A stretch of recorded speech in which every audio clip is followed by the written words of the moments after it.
ngayon naman ating tatalakayin ay tungkol sa code switching. So, ang code switching ay ang paggamit ng dalawang magkaibang wika ng salita sa loob ng pag-uusap. Hindi ito simpleng paghahalo ng ilang salita, kundi ang paglipat mula sa ibang wika tungo sa iba pang wika. So, sa code switching ay gumagamit tayo ng dalawang magkaibang wika. Halimbawa na nandito ay ang Tagalog at ang Ingles. At ang pagpapalit natin ng mga salita dito ay pangungusap to pangusap, at meron pang ibang mga halimbawa na mamaya ay malalaman natin kung ano ang mga iyon. So, karaniwang nangyayari ito dahil nais gawing mas malinaw ang ideya. Nais makaangkop sa kausap, halimbawa, guro at estudyante, kaibigan o opisyal na usapan. So, ang pag-uusap o pagbuo ng isang pag-uusap ay depende sa sitwasyon o depende sa iyong kausap. Mas epektibong na ipapahayag ang damdamin o impormasyon sa pamamagitan ng wika. Halimbawa ng code switching. Good morning class! Ngayon ay pag-uusapan natin ang kasaysayan ng Pilipinas. Kumain ka na ba? If not, let's eat together. Mag-aaral ako mamaya, but first I need to finish my chores. Diba? Naglilipat tayo sa ibang wika. Nag-switch tayo sa ibang wika. Yung una ay Ingles patungo sa Tagalog. Kahalagahan ng pag-unawa sa code switching.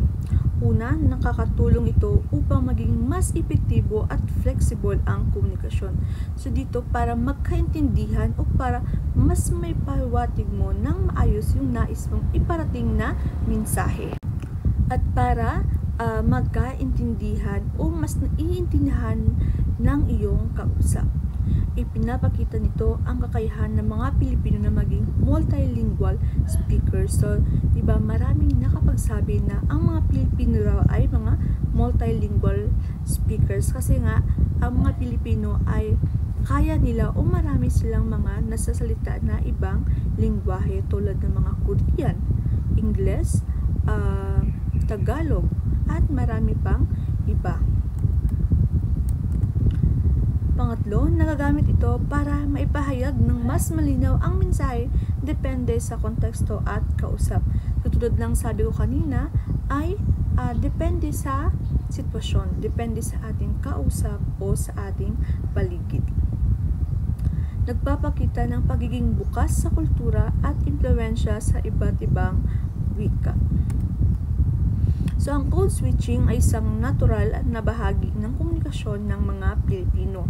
Hindi lamang ito isang linguistikong phenomenon, kundi patunay din ang pagiging malikhain at mahusay ng mga Pilipino sa paggamit ng iba't ibang wika. Sa taming paggamit, ito ay nagiging tulay upang mas maging malinaw, makabuluhan at epektibo ang pagkikipag-usap. So, meron tayong 5 uri ng code switching. Una ay ang situational code switching o ang pagsasaayos batay sa sitwasyon. So, dito na natin malalaman yung sinabi ko kanina na ang pag-uusap ay batay sa sitwasyon o sa ating kausap. So, halimbawa, sa trabaho, kung saan ang opisyal na wika ay Ingles, lahat ng komunikasyon ay Ingles. So, sa isang opisina, yung pag-uusap nila ay Ingles lang yung ginagamit nila na salita. So, diba, sa kanilang opisina, Ingles lang yung ginamit nila na salita. So, yun yung sitwasyon doon na ginamit nila yung Ingles ng salita kasi yun yung kailangan nila na isalita. At kung sa bahay naman, ang pamilya ay nag-uusap sa Filipino o lokal na dialekto.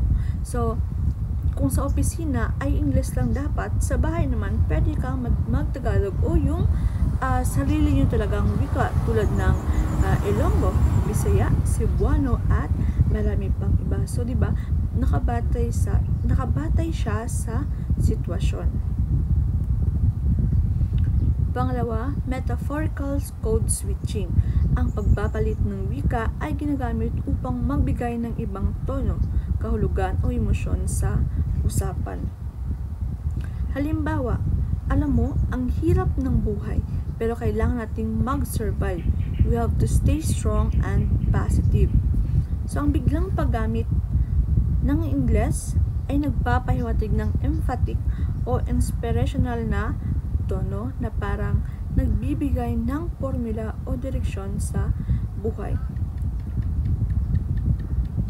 So, diba, sabi nga sa metaphorical, ito ay upang magbigay ng tono, kahulugan o emosyon sa usapan. So, yung we have to stay strong and positive, diba?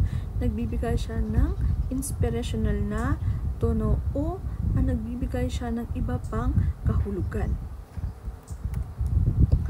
Tag switching, pagsingit ng salita o parirala.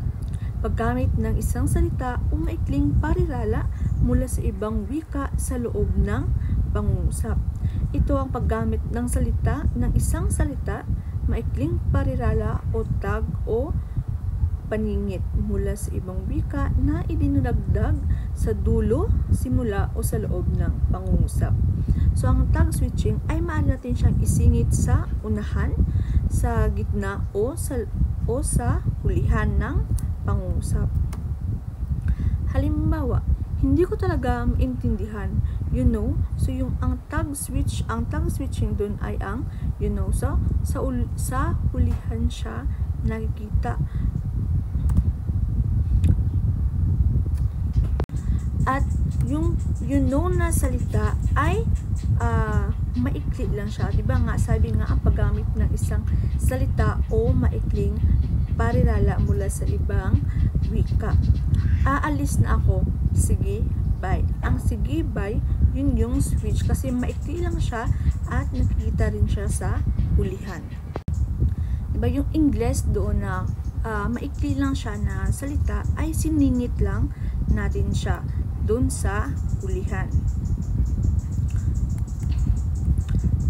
Intersentential switching, pagpapalit sa pagitan ng pangungusap. Ito ay pagpapalit ng wika sa pagitan ng mga pangungusap. Ang pagpapalit ng wika ay nangyayari sa pagitan ng dalawang magkahiwalay na pangungusap. So dito, yung sa isang sentence o sa unang sentence ay Ingles, so ang sa pangalawang sentence ay iba na siya na wika. Kung sa unang pangungusap ay Ingles, so dapat sa pangalawang pangungusap ay iba na yung ginamit natin na lingwahe o wika. Pwede siya maging Tagalog o Ingles or kung ano pang ibang wika na maaari nyong gamitin. Halimbawa, nasan ba ang cellphone ko? I need to check my email right now. So, diba, sa unang pangungusap, Tagalog yung ginamit niya. At sa ikalawang pangungusap ay English na yung ginamit niya. So, diba, pagpapalit sa pagitan ng pangungusap. Narito ang pagkakaiba ng code switching at code mixing. Ang code switching ay madalas na ginagamit sa mga formal na sitwasyon kung saan malinaw na komunikasyon at paggalang sa mga tuntunin ng wika ay mahalaga. Ito ay maaaring magpakita ng pagiging edukado, professional o may kaalaman sa parehong wika. Ang code mixing naman ay karaniwang ginagamit sa mga informal na sitwasyon at nagpapakita ng kaswal at mas personal na ugnayan sa pagitan ng nagsasalita.